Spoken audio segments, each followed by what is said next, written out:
Ja, ich bin Friedrich Nietzsche. Kennen Sie nicht meinen Zarathustra? Have you read my Zarathustra? So, how is it that this kind of Rausch, not Rauch, not smoke, but this Rausch or this flowing, this frothy, boiling, um, loud, uh, carrying away in intoxication, which Nietzsche sees in the symbols being torn apart and left in their base utterly forgotten. Uh, Friedrich Holderlein has written a letter in which he expresses exactly this notion that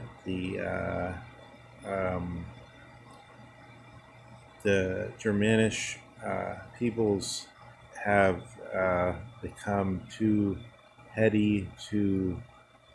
lost in the history of Scientia, Wissenschaft, and thought, and become the very opposite of their Greek forerunners in Socrates and Platon and Aristoteles,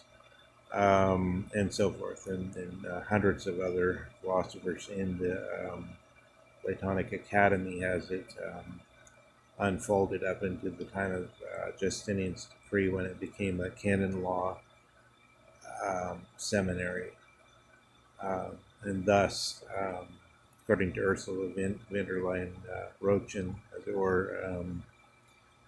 we have this foundation of NATO bloc in the Roman law. The Roman law is the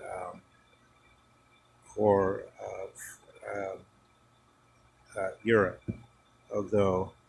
one must notice that since Europe has three divisions, Europe may be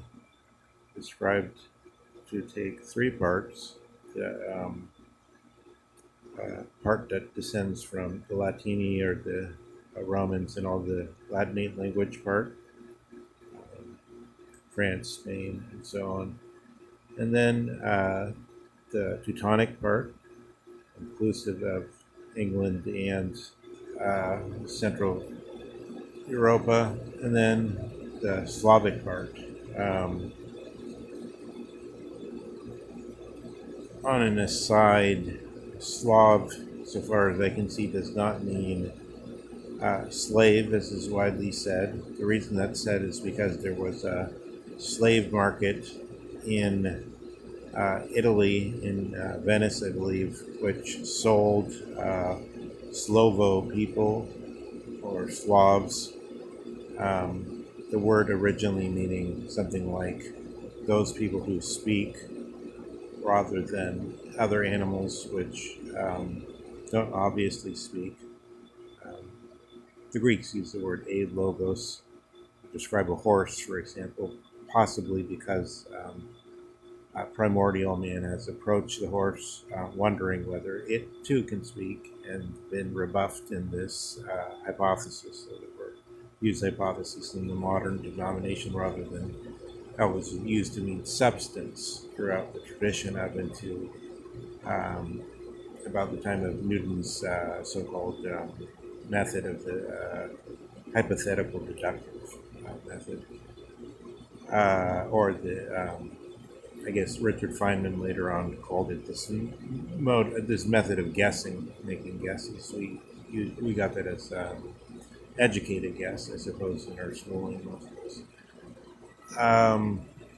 so, taken from this view, the tradition, as it's understood by um, the rise into Roman law through the Christian period into the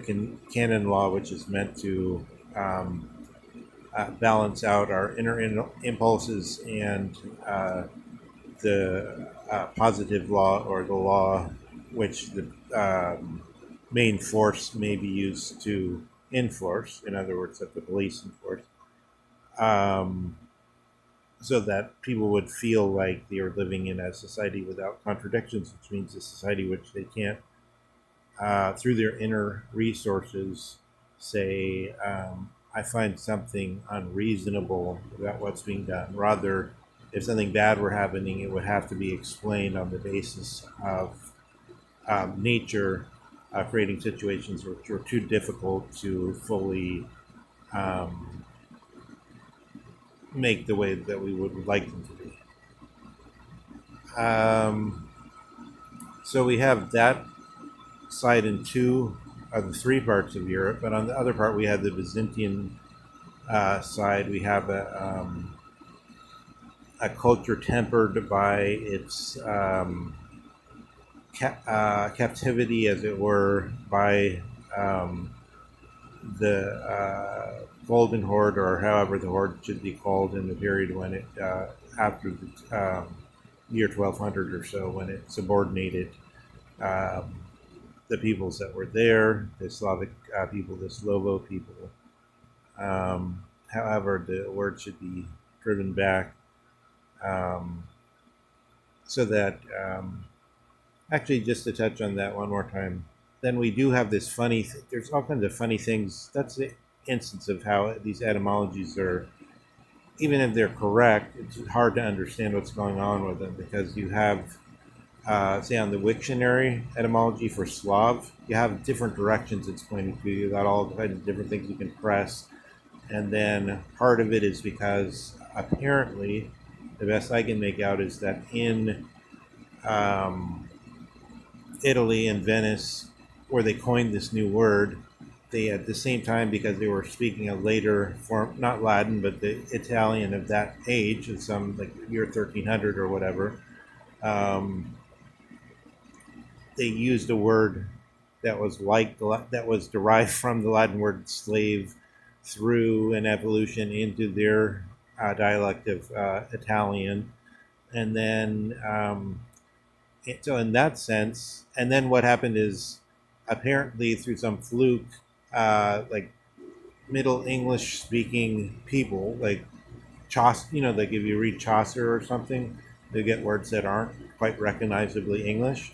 They took over that usage from the people in Venice, and it created our word slave. So it's like, because somebody called Slovos or Slovenians, or that ethnic group, slaves, um, that name jumped all over the place. But looked at the other way, Slav goes back to Slovo, which goes back to this, what I already said about the people of the word, or something like that. So that there's